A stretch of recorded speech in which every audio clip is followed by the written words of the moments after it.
報された最弱勇者。ガチャ進化で無双の頂へ。第14話。鏡の中の試練。足元から這い上がる黒い影が彼の足を絡め取り締め上げてきた。ユーマ。リーナの声が響く。彼女は矢を放ちユーマに絡みつく影を吹き剥がそうとする。だがその隙を突かれ別の影が彼女に飛びかかった。キャッ。リーナの腕が裂かれ赤い血が飛び散る。弓を持つ手が震え矢をつがえる余裕もない。次の瞬間3体の影が同時に襲いかかり彼女の背中を石壁に押し付けた。黒い牙が喉元に迫る。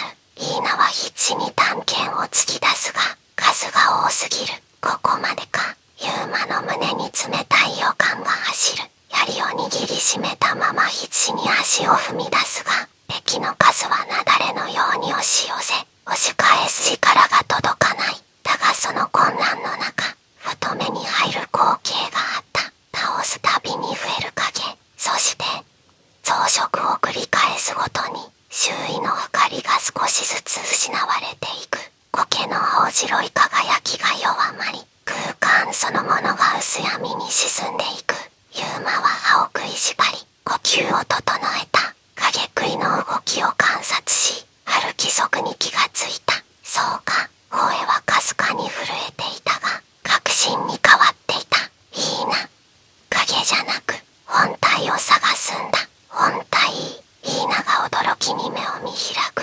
その瞬間背後で影が牙をむき再び喉元に迫った。明かりが吸われていく方向だ。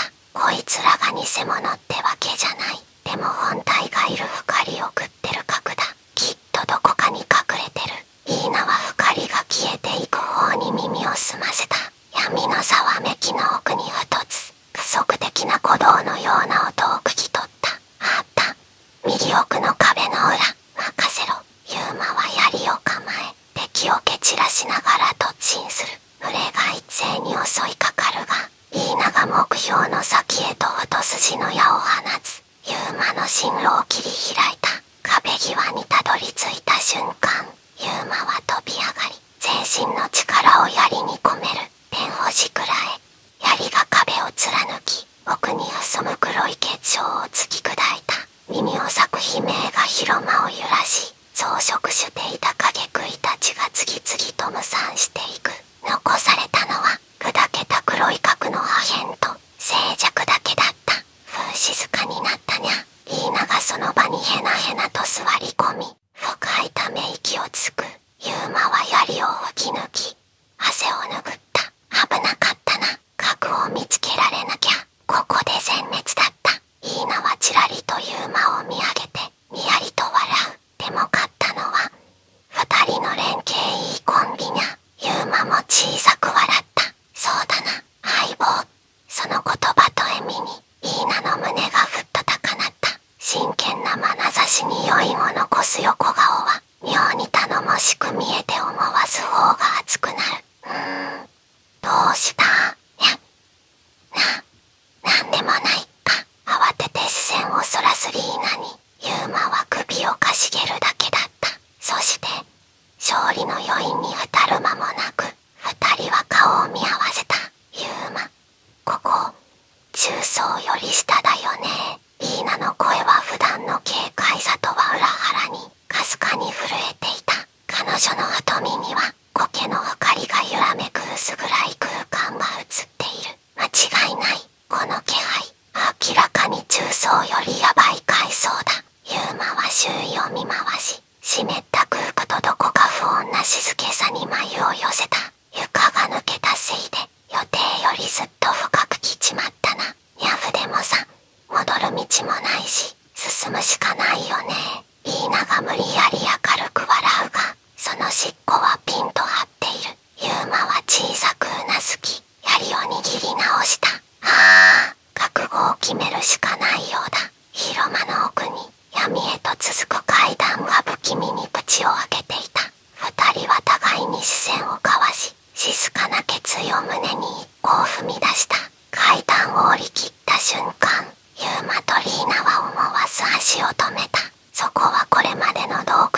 広間とは全く異なる奇妙な空間だった。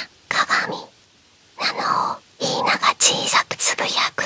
床も壁も天井も全てが磨き上げられた鏡面で覆われている。それは単なる装飾ではなく、まるで水銀を流し込んだような不気味な輝きを放ち、二人の姿を無数に映し出していた。一歩進めば足音は反響し、姿は四方八方に装飾して揺れる。上下左右の感覚すら狂い、立っているだけで平行感覚を失いそうになる。こりゃ普通の階層じゃないな。イーナが急に目を丸くし、尻尾をピンと立てた。ユーマ、思い出した。昔冒険者ギルドで噂になってたやつだ。鏡の迷宮で獲物を惑わす魔物。それ最下層のボスじゃないかって話だったにゃ。彼女の言葉が反響し、鏡の空間で不気味に響き合う。ユーマは静かに息を吐き、鏡に映る自分の姿を冷たく見据えた。最下層のボス、笑えない冗談だな。二人の間に重い沈黙が流れる。鏡の奥で何かがうごめくような気配が漂っていた。まるで何かがこちらを覗いているかのように、ユーマは槍を軽く構え、警戒を強める。花の匂いがする。イーナは弓を握りしめ、耳を立てるように周囲を探った。不気味な静寂、風もなく、魔物のうめきもなく、聞こえるのは自分たちの呼吸音と足音だけ。だがその静けさこそが罠だとユーマは直感していた。ゆっくりと前進する。進むたびに無数の自分が鏡の中から見返してくる。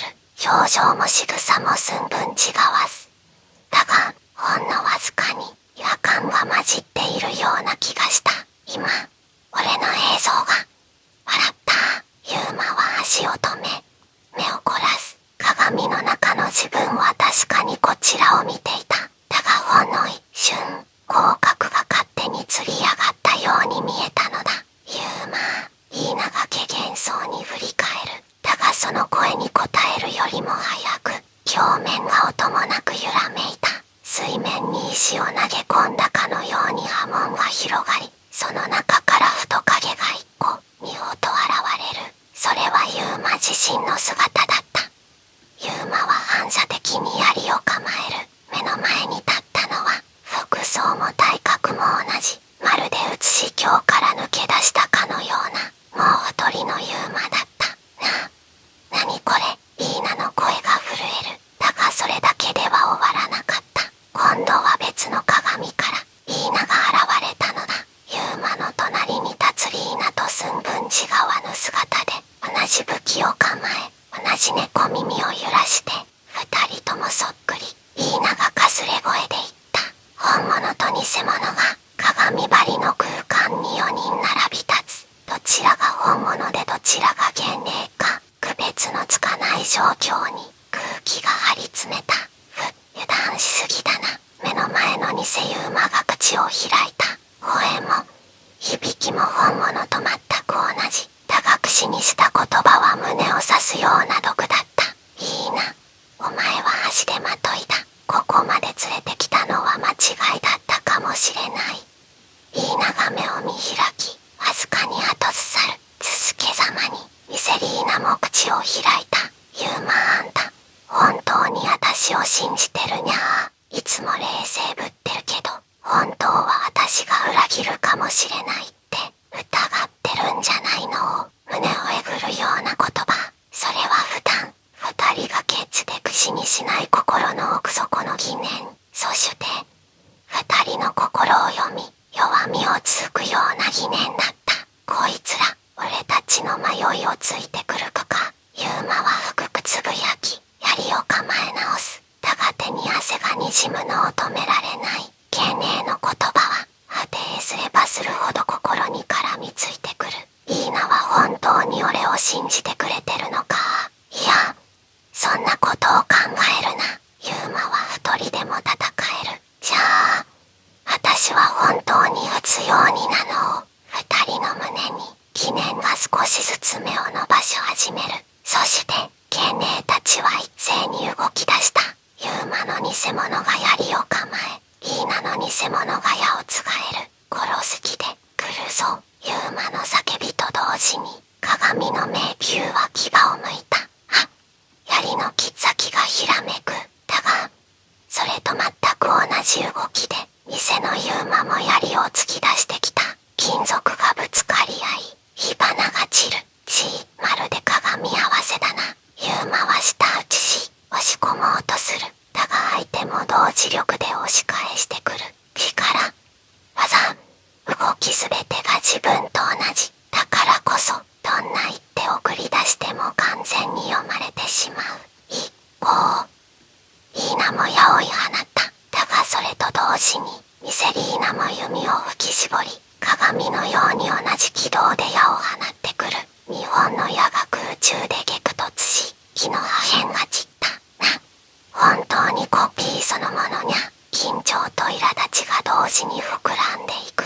表面の空間に4人の戦いが映し出される。だがどの姿が本物でどの姿が幻影か、錯覚でわからなくなるほどに入り乱れ、混乱を誘った。そんな中にセユーマがわずかに笑った。いいな、お前の矢は遅い。だから俺がいないとすぐに敵を外す。